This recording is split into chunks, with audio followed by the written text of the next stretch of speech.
Hey everyone, it's Alex Ball with another episode of the No-Till Market Garden Podcast. On today's show, I sit down with my very special friend, Cheyenne Sundance, of Sundance Harvest, Sundance Commons, and Sundance Market, all in Ontario, Canada. We dig deep on managing a multi-farm cooperative land trust project, building a powerful team around you, and balancing urban and rural production. So without any further ado, we'll start the interview with Cheyenne Sundance.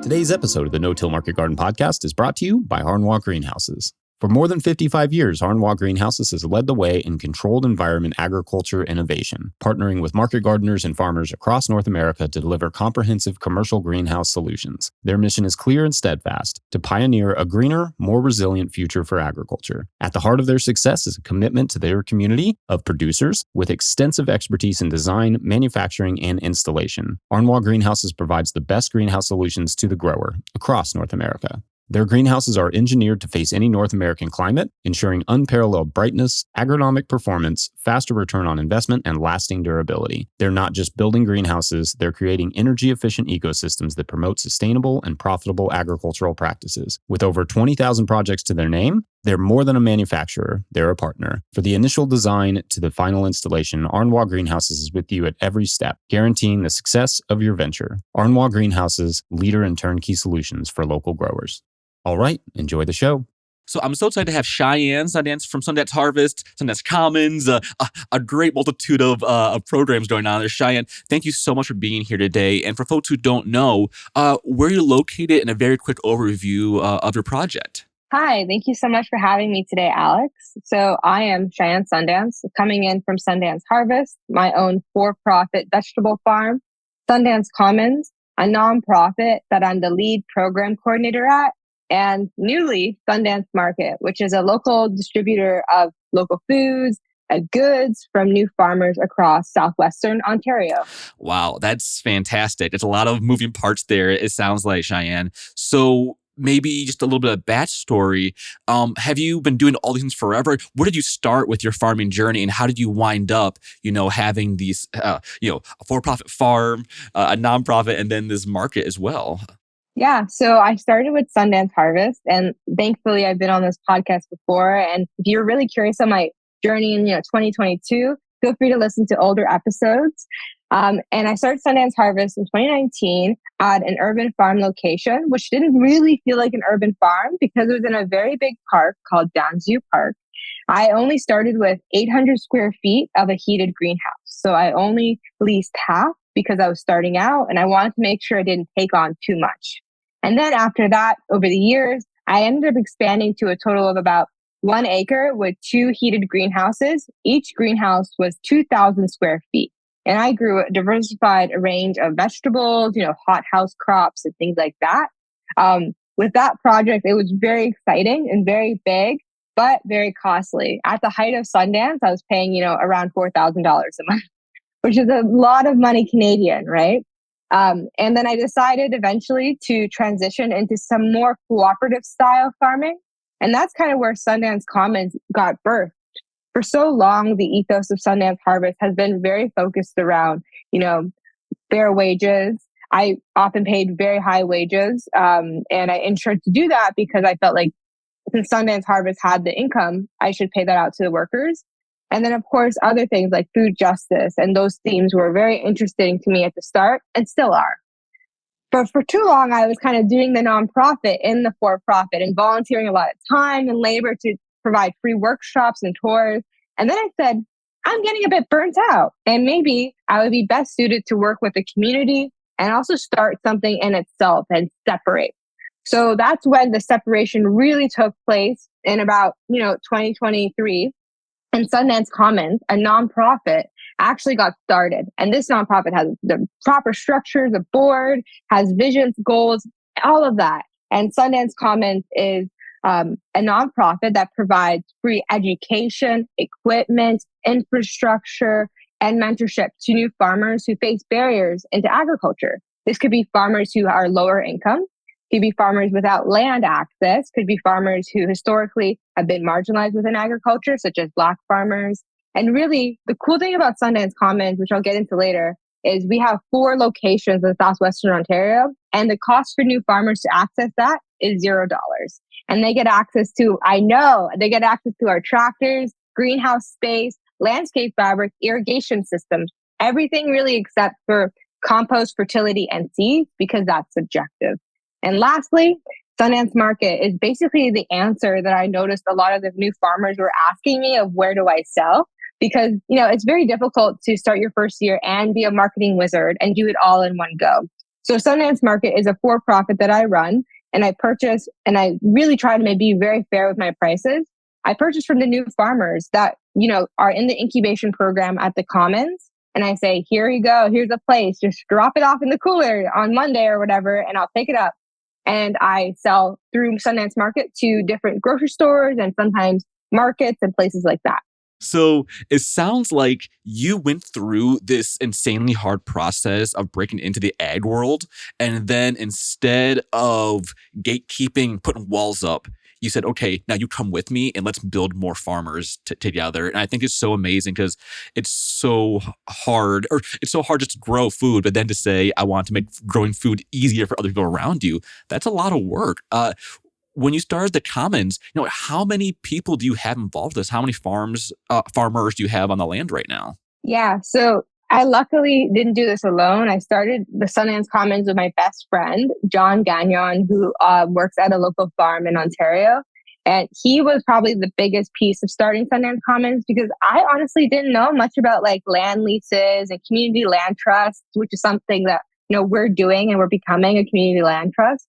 So I really had to have help from John to get this started. And we're equal at 50-50 right now, which is the most beautiful thing I could ever imagine. So with John and myself, there's also 12 other people who have access to land through Sundance Commons foresight.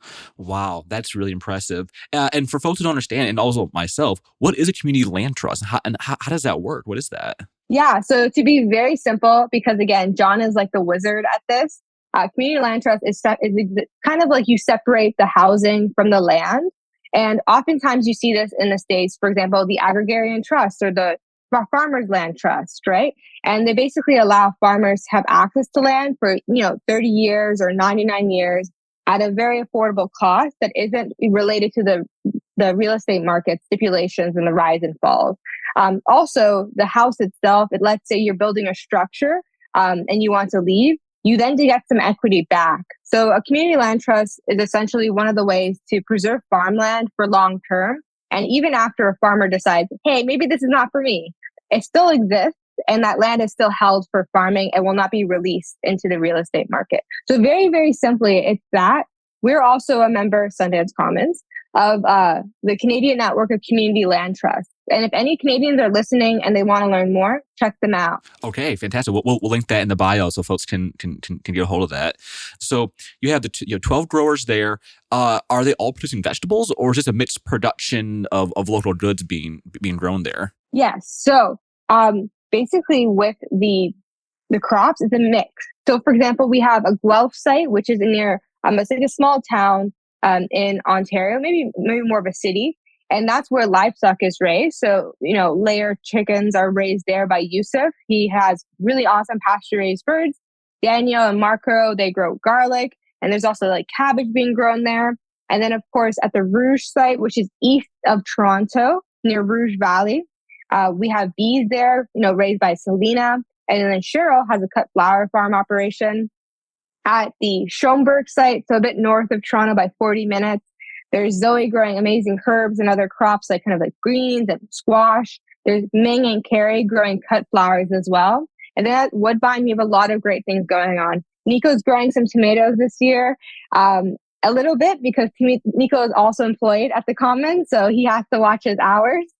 And then Chelsea's growing a little bit of something too to do a seed trial, some tomatoes. And then, of course, there's Danielle and there's Kappa. And then I'm also participating because, I'm at each site and I'm technically also a farmer member as well. Wow. Okay. So you have a real diverse selection of products you're growing there, and I bet that fits really well with the new endeavor of the market, being able to fill out the all the diversity of products. So when you started with the market now, so you're doing wholesale. I'm thinking. I think you said that earlier, and some retail as well. Who are you moving that product to? Yeah. So the cool thing is, when someone joins as a farmer member and they're incubated in the Commons, they don't have to sell to the market, but I offer it. Most people actually have their own CSAs, like a flower CSA, because that works for them. But for me, when I'm getting vegetables from these growers and other growers as well, who I'm friends with, the vegetables, they're going often to grocery stores or they're going to food co-ops, or again, Sundance Market will be soon offering something called Wholesale for Everyone, which is basically wholesale prices for everyone. The idea is Sundance Market offers wholesale, but we have to buy a certain amount from each grower to really make it work, obviously. So not like 10 bunches of carrots, but it has to more be 100 bunches of carrots. And then my own farm, Sundance Harvest, I actually grow a lot of salad mix, a lot of salad mix and squash. Those are my main crops, to be honest. And then I sell to Sundance Market, which makes me a bit silly that I'm selling to myself. But I found that it's been really helping me in terms of the back end accounting. And also in the future, if Sundance Market wants to apply for government grants that can allow us to get, a walk-in cooler, we can show that we've been a viable business for X amount of years. Yeah, Cheyenne, I love that. And that's something we've also done at our farm is that, we have our aggregated CSA, and when we sell product into that from the farm, it's just a pure little invoice. It's like we're showing that we're purchasing that product from the farm just to show the full transparency of the, again, viability. That's fantastic. So you were saying that, you're growing heavily in the salad greens squash production. Are you still at the original Sundance Harvest site growing, or are you at one of the different exterior sites now with Sundance Commons? Yeah, so we've left that site for, obviously, the cost reason was the biggest one, but there was some other problems there too. And we luckily are at our Woodbine site. Thankfully, Woodbine Racetrack, they have put a cost proposal last year to be able to revitalize the farm site that they had on site. We have been awarded that. And we're really thankful to the Toronto Region and Conservation Authority too for helping this process. So I get to farm at Woodbine, one of the urban sites, but I also farm at Schomburg, one of the northern sites. I would say about 80% of my production is kind of at the rural site in Schomburg, but I do try to grow a little bit of something at each site because it also entices me to be very, very active. Like, for example, at the Guelph site, I grow flint corn, corn to dry and corn for chili. I like chili. And then I also grow corn at the Rouge site. So those sites, I may not be there often because it's just corn, but I'm mainly growing at the Schomburg and at the Woodbine Racetrack site. Okay, that's super cool. Okay, so you're really focusing on those greens. And do you have any season extension at that site, or is it mainly field production at this new property you're setting up? Yeah, great question. So we have season extension at the Woodbine site. We have a greenhouse there, which is really exciting with automatic vents. Unfortunately, it's not heated, but that's okay because, to be honest, I love not farming in the winter anymore. I like having a life and going dancing with friends. But in the future, we're really looking forward to having, more season extension. At the rural Schomburg site, we're having a caterpillar tunnel built up next fall, I believe, which is very exciting. We also have a greenhouse, but that greenhouse at the Schomburg site is just for seedlings. Nice. Okay. And then maybe that's actually a really good question about you took the seedlings. So do you then, do a lot of people produce seedlings all together in that one site at one location and then hit different sites there? Or most people have their own infrastructure once they join the Commons? Yeah. So most people start without any infrastructure of their own. So what we do is we have the 2 greenhouses and people can choose where they want to start seedlings. More often than not, this year, a lot of people are starting them at the Woodbine site because it's transit accessible too. And it's really not that far from the city of Toronto. It's, for example, I live in the West End and it's in 22 minutes or something like that.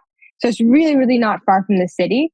And some people decide to grow seedlings at home, especially for really, really early seedlings like greens, because again, we are not a heated greenhouse. So they decide to grow it at home with grow lights. So you're saying 22 minutes by transit to the fields? Oh, sorry. From my house to Woodbine, it's 25, 22 minutes. Okay, but you said, but some sites are are accessible by transit. Yes, the Woodbine site is, and it's pretty easy to get there from Kipling Station. Wow, that's so cool. That's fantastic. And I think that's the real power of urban farming. You can get there more accessible. So maybe for folks who don't understand or don't know, what's the area like where you're farming? What are income levels like? Just give people an idea of who you're selling to and what kind of areas like you're accessing. Yeah, so for Sundance Harvest, I farm at, again, the Woodbine and Schoenberg sites.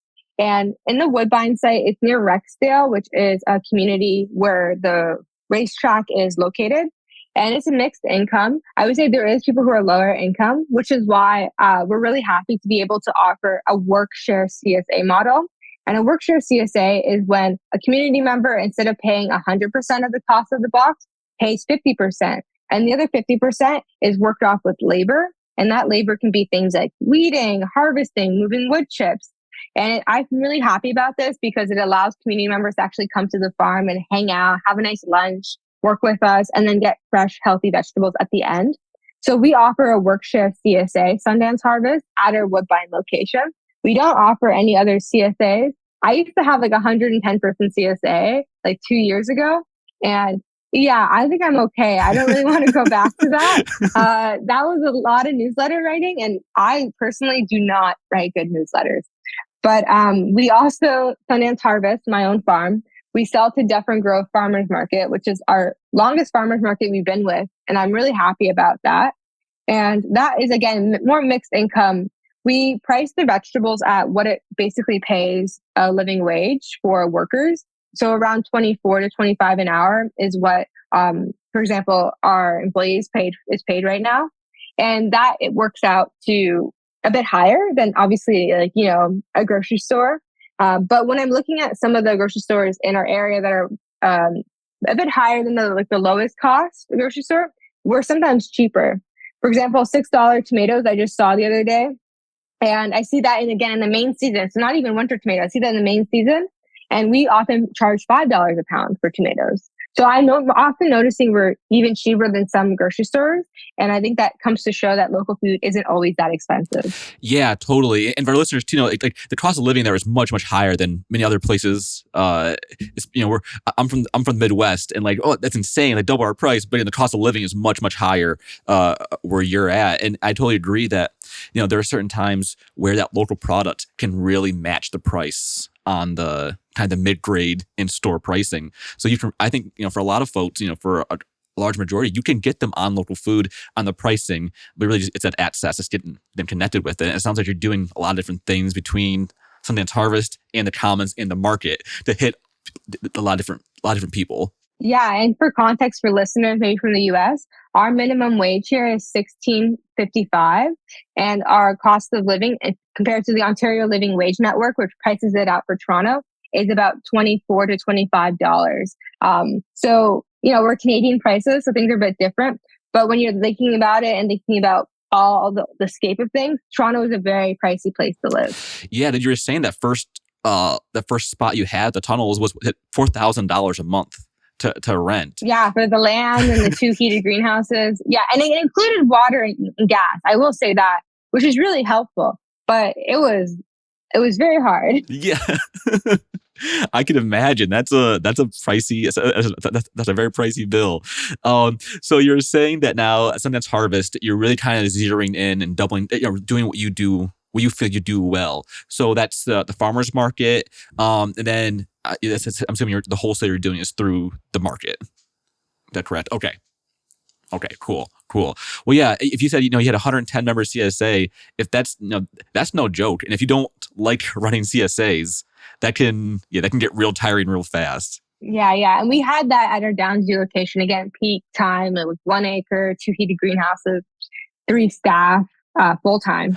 So that worked out very well in terms of, I didn't die. I'm still here.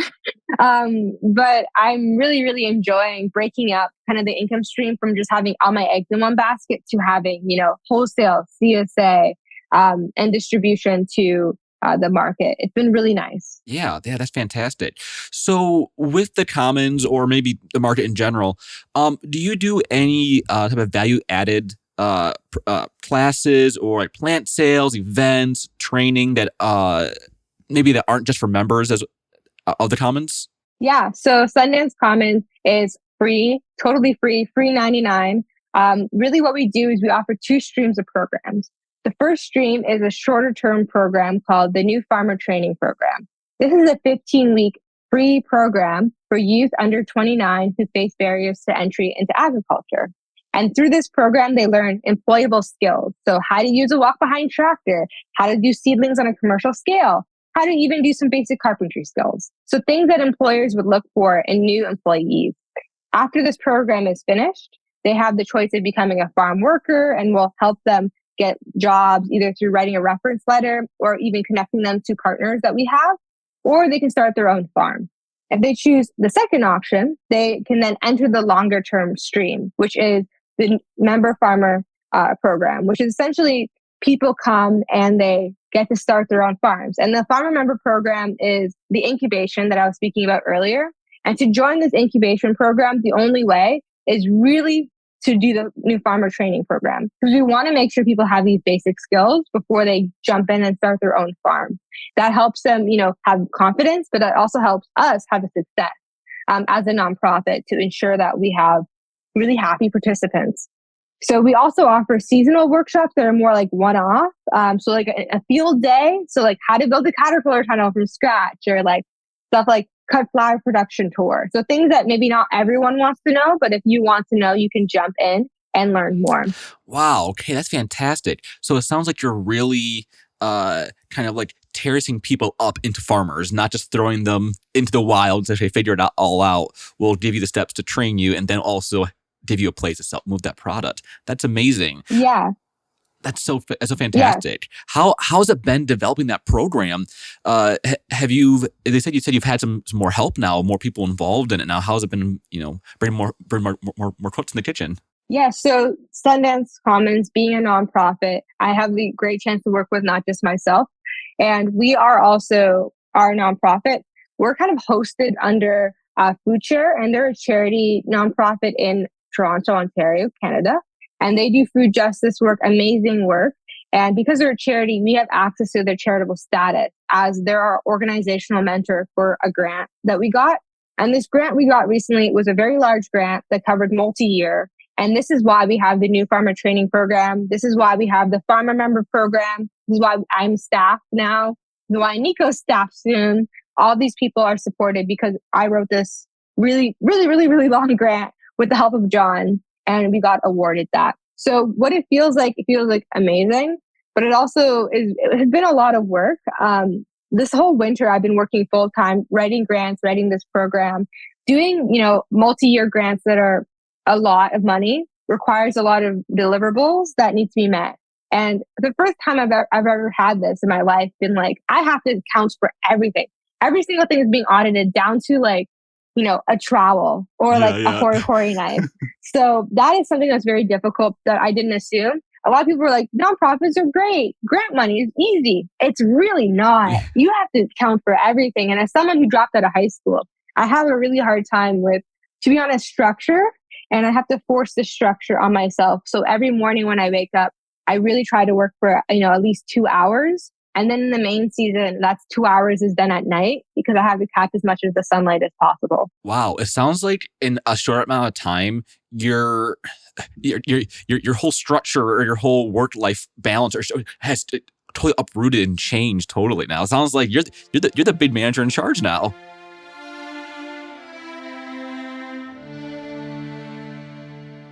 Today's episode of the No-Till Market Garden podcast is brought to you by Farmhand.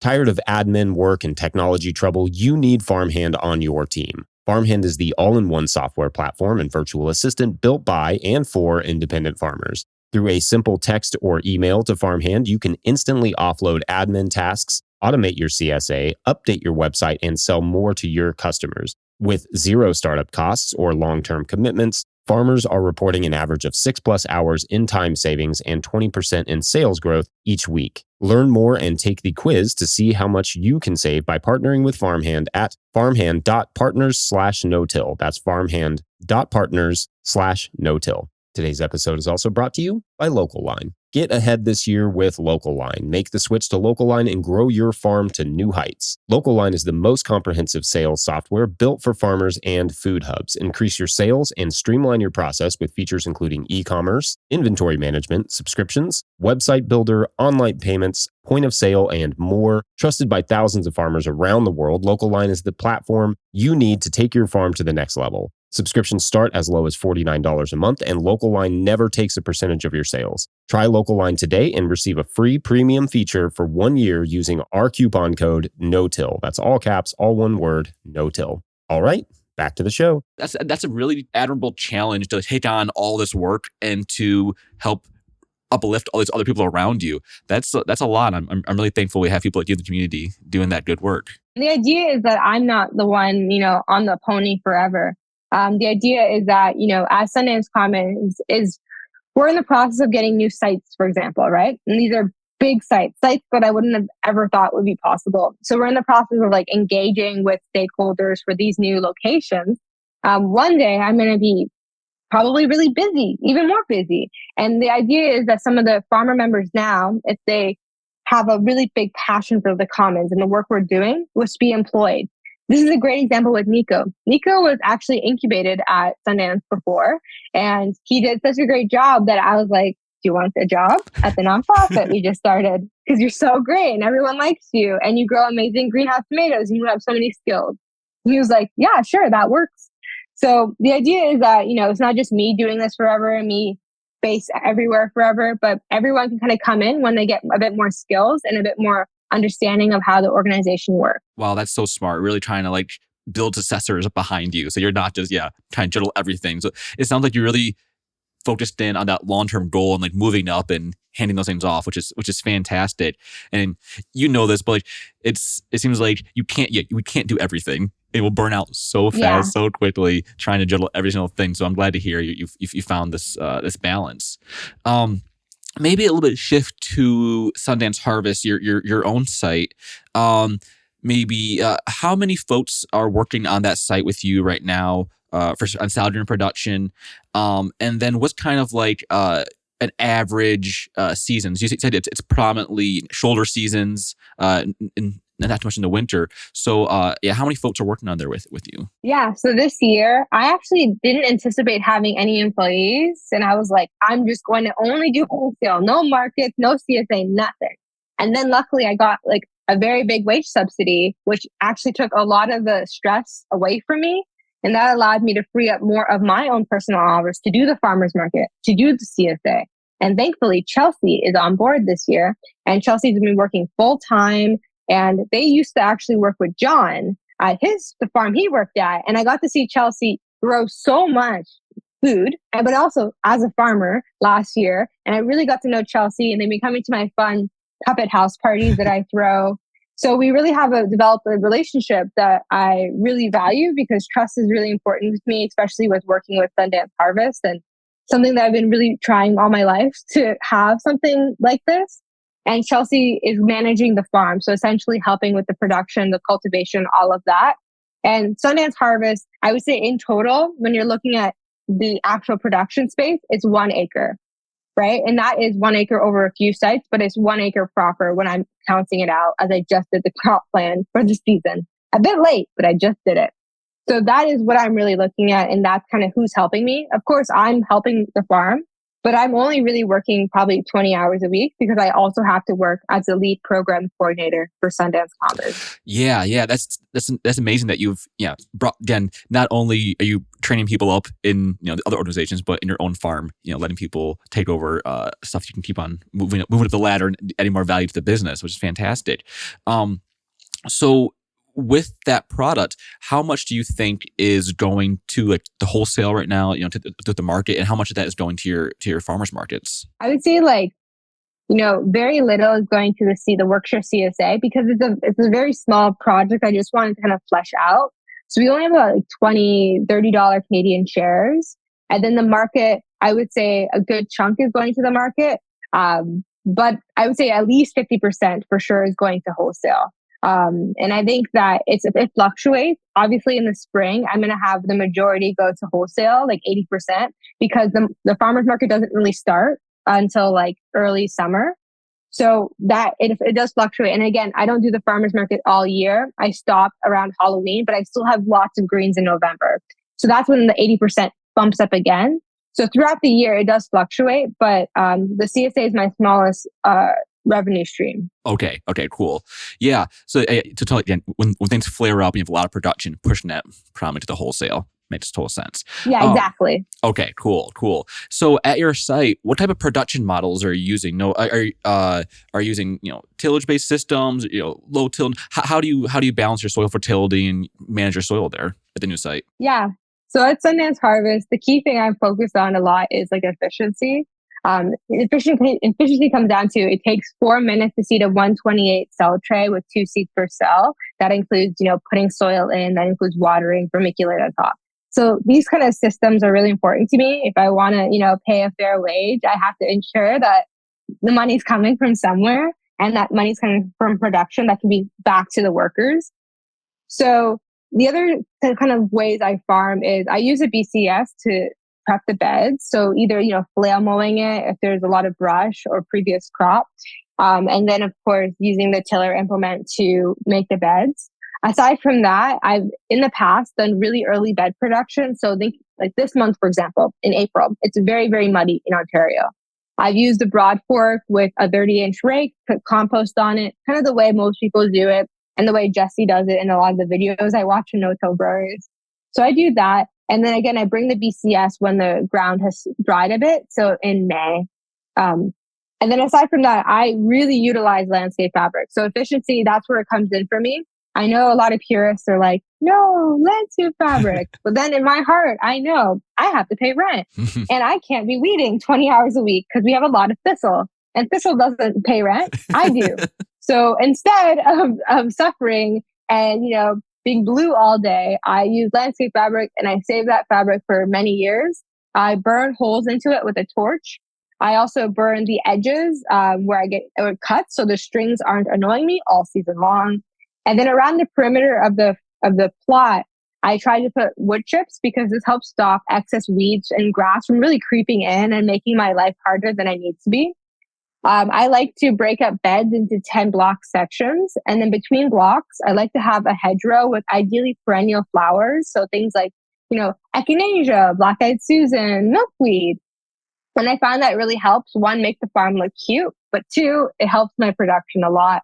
So those are just like a few of the systems. And in terms of fertility, I use a lot of compost, at least 1 inch of compost per bed.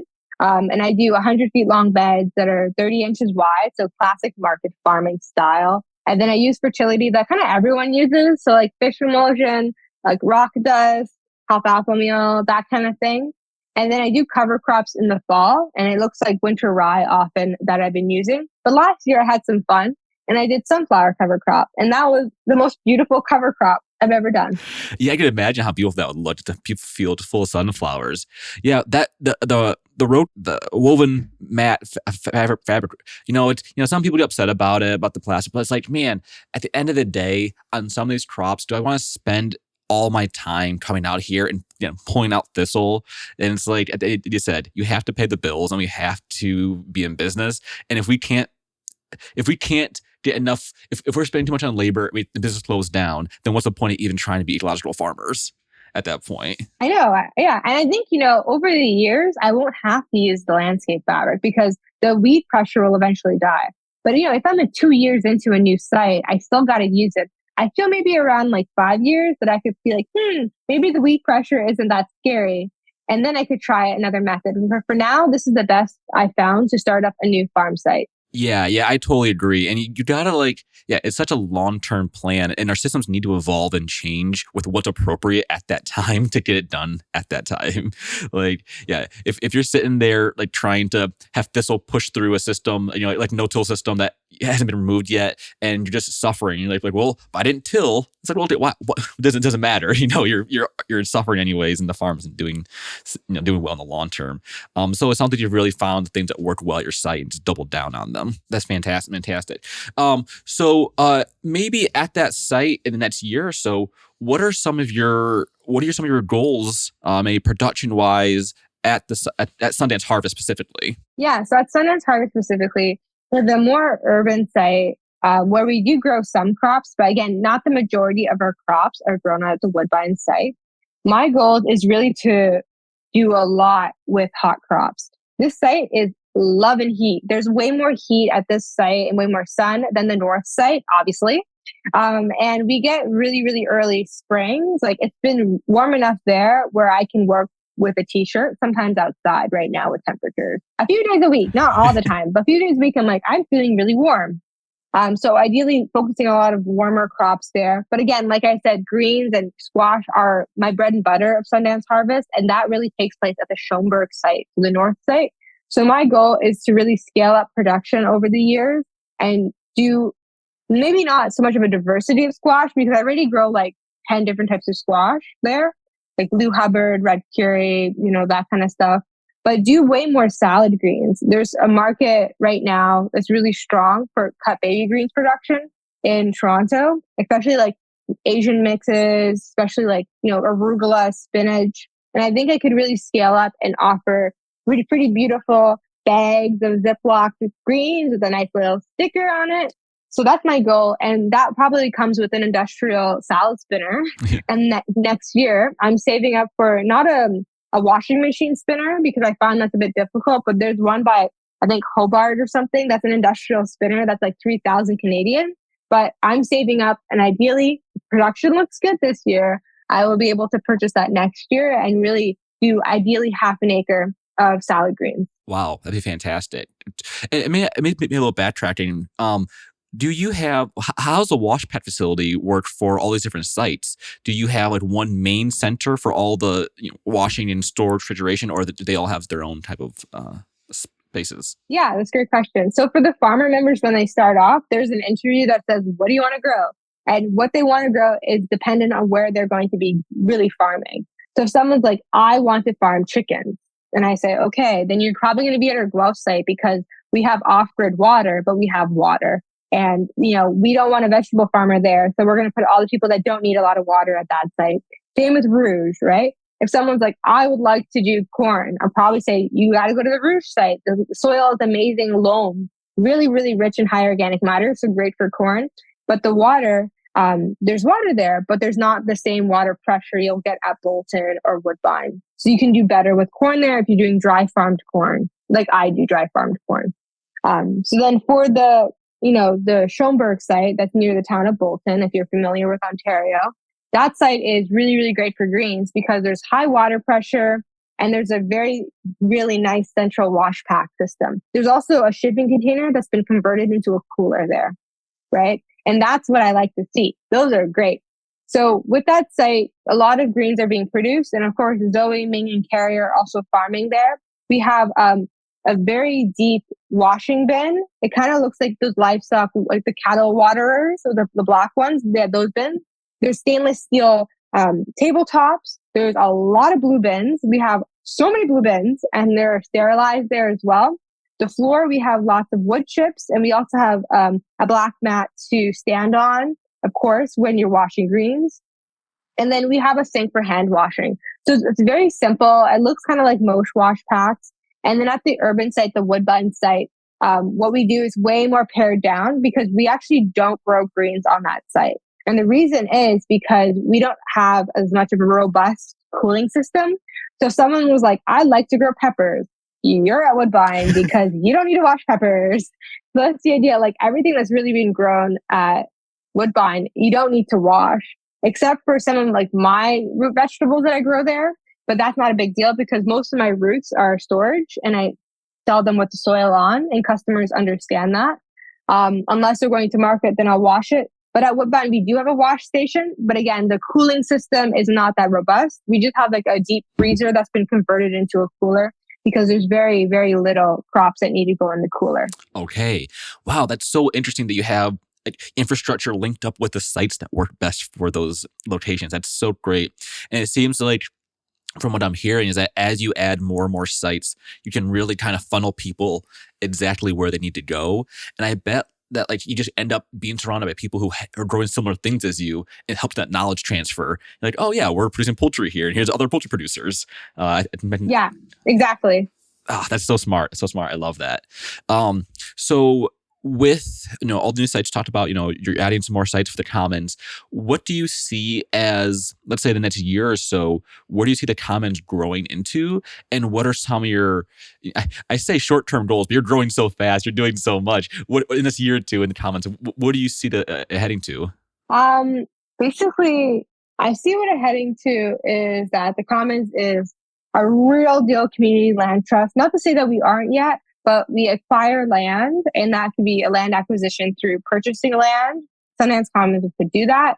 Or we could have a long-term 99-year lease. And with a 99-year lease, we would be able to offer ground leases to farmer members who would like to join. Ideally, the ground leases are like 5 years, so that gives people enough time to establish.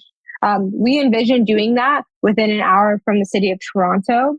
And we envision that site really being the hub and the headquarters for Sundance Commons for years to come. Of course, we retain all of our current sites and we keep adding on more, but we would love for, a centralized 10-acre site that we have either in ownership by Sundance Commons or in a long-term community land trust style lease. And we've seen this happen before. And we're currently in lots of talks and a few really, really particular talks that we've been having for years about making this a reality. And it feels really good. And it feels like things are getting really close to where we want to be. So hopefully, in even a year, I can make a cool announcement. And I would love to do that. And I really do see that this is going to happen because in Ontario, there's no land matching organization, land matching programs. There's no young agrarians as we have in British Columbia and Canada. There's none of it. So if someone wants to do land matching, there's nowhere to go. We're the only organization that does that, which is really sad because we're the youngest one. And I don't feel like we have to do all this work, but we do, and there's no intensive free program for people to learn how to farm. There's one-off workshops that may be free, but there's no, long-term training that is being offered in Ontario that is free. And that is also taught by facilitators who have the same lived experience as the participants. And I think that's really important. And so I'm seeing a lot of very, very positive feedback and people who, hold land and real estate developers and very interested stakeholders reaching out to us, talking to us about possibilities of the future. Because I think people want to see this happen and we're the people that can make it happen. Yeah. It seems like people, they want to help out. They want to be part of some change. And it seems like you're being part of that change and people are just, in a good way, flocking to that light of hope. And as you've been trying to scale this, maybe for myself and for our listeners, how long has it been from Cheyenne on the 800 square foot, doing your thing to now Sundance Commons, the market at this scale? How long has it been to get here? I think about 4 years. So I started in September 2019, proper Sundance Harvest. So if we do the math, which I'm bad at, I'm assuming about 4 years. Oh, 4 years. That's a pretty rapid growth from introduction to agriculture to now being one of the only organizations doing this land matching. That's pretty fast and rapid development. That's fantastic. Yeah, and again, it's because of all the support internally in the Commons, especially with John. He is the pinnacle, community land trust guy in Ontario. To be honest, people email him and say, I have a question about community land trust. So he has been very, very instrumental to our relationship with the Canadian Network of Community Land Trust, but also teaching me because he is actually still my farming mentor. He's been farming for a very long time, well over eight years. And that's long in terms of our lifespan. I know there's some lifers on the podcast who are listening. Not trying to say you're not doing it long, but we're only kids here. So that has really helped a lot. Yeah, that's fantastic. And you've been saying this the whole day, but it just kind of seems like, man, it's that team you build around you of people to really reach that long-term goal. You said, you can't do it all yourself. You really found the people in that short amount of time who really uphold your values and grabbed them by the hand and brought them with you. Said, hey, come on, we're doing this. Yeah, I'm very, very lucky and very grateful for them. Oh yeah, that's so fantastic. And also just having community of people around you is just nice. I think so many growers, I talked to a lot of growers too, and it's so easy to be isolated. And we have a lot of listeners who are, missing rural and urban bits of that. But you can get out there by yourself on your farm and not talk to anybody for months. And I feel like that community in the urban sense is really nice and powerful in its own way. Something really interesting to know also about the Commons, which you got a comment about, was that we have 3 out of 4 of our sites that are rural. And people were very surprised that, like, when you're farming rural, you get to farm with other people in the Commons.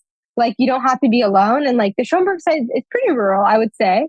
And you get to know, you get to get on the WhatsApp chat and be like, who's going to be there today? And then you get to hang out with people and you're still rural. So if people live in these far out areas and don't want to farm alone, they can just, contact the Commons and then have an option to just make that bond and not have to farm in the city if they don't want to. Yeah, that's so powerful. And it maybe at the time mirrors my own experience where we started out as an urban farm and then moved a little more rural. And those years in the rural space by ourselves was so isolationist. And we weren't in a cooperative situation. We were by ourselves. And like, man, the parts of being a minority in a rural space would have been lessened so much more if I had someone who looked like me on the land with me at that time. So it's fantastic that you're really empowering people to understand that community is everywhere and that you don't have to be in a certain space to have that love and compassion of people around you. So maybe I just want to wrap up a few things with kind of our last question of the day, which is called our Farmer Heart question. It's what's laying on you. If there's anything in the farm world that's been on your mind, something that's been weighing on you that you want to tell other people about, that you want to share with folks. So there's no pressure or anything, but is there anything that you think over the last year or so that's been weighing on your heart, farm related, that you wanted to share? I think the biggest thing that's weighing on my heart is I'm seeing a lot more movement toward cooperation. And that is something that is weighing my heart in a very positive way. I remember when I started Sundance Harvest, many people would say, oh, she's like an individualist, because I was rising very rapidly and getting a lot of press in the city. But the whole time, no one asked me if they wanted to work with me. And I was just feeling kind of alone. And I knew I had to do this thing to make it work. And I did it, and I didn't really like being alone. So I think what I'm really feeling joy from is just seeing people work together, seeing people farm on the same land. It doesn't have to be you're sharing finances. It could just be you're sharing the land or you're sharing equipment. That is what's making me feel really warm and safe and really supported this year. Also, seeing cooperative done by people who hold land. Something we didn't really cover is that, Sundance Commons doesn't actually own any land right now. We have multi-year leases often at the farm sites that we're at. Some of them, started off as 1 year, and some of them are multi-year, which is really, really amazing. And we have relationships with these partners like St. Ignatius Jesuit Center, Woodbine Racetrack, for example, and some individual landholders, as well as other charities that actually allow us into their space through lease agreements or memorandums of understanding. And that is also a form of cooperation because they're seeing our work and they're wanting to work with us and they're wanting to build a foundation for the future. And basically overall that.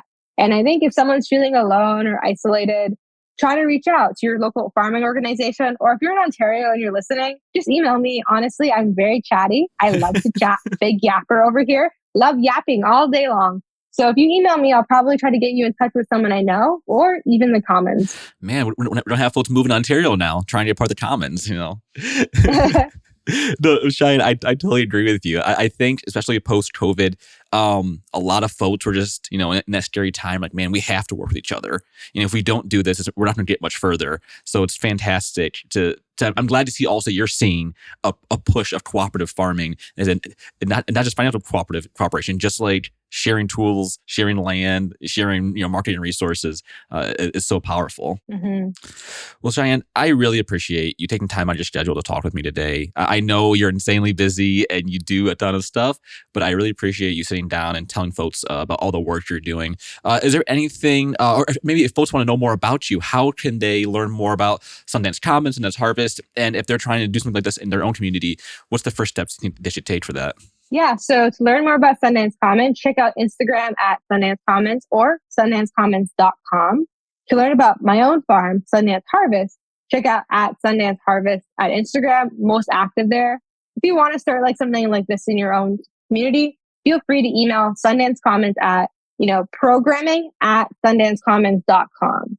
And also, if you're, wanting me to visit, I love visiting farms. Last year and the year before, I went on like a little visiting personal tour, didn't post it, just went on a little tour.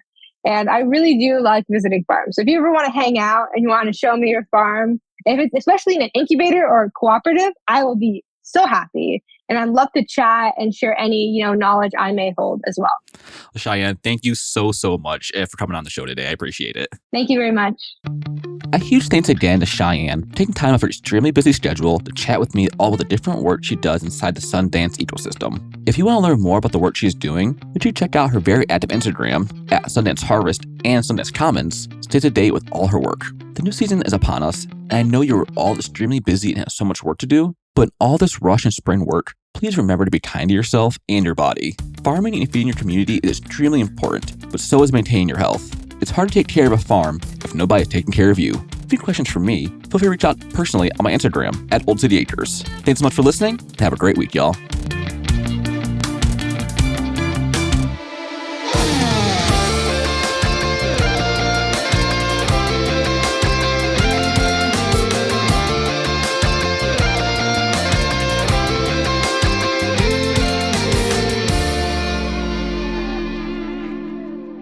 All right. I hope you enjoyed that episode. Real quick, some things that we have going on. Make sure you are following along on YouTube. Last week, we posted a video with Paul Wargo of Mountain Roots Farm, whom you will remember from the podcast a few years ago, on his composting system with chickens. And this weekend, we are posting a video ranking tomato trellising options. In fact, it will be up by the time you hear this. Find that channel by searching No-Till Growers on YouTube. If you're in the Kentucky area, there are a few dates for our farm tours here at Rough Draft Farmstead. So check those out if you want to come see my home farm. Link is in the show notes, and also linked in the show notes is our shop where you can find my book, The Living Soil Handbook, and hats and other merch. Buying those things through us helps to support our work and helps to keep this information free and open to anyone and everyone. Alternatively, you can join a whole bunch of new supporters through patreon.com/no-till growers and get a bunch of discounts from various companies on seeds and footwear and all sorts of goodies. That Patreon page is the absolute lifeblood of our work, and we dearly appreciate you.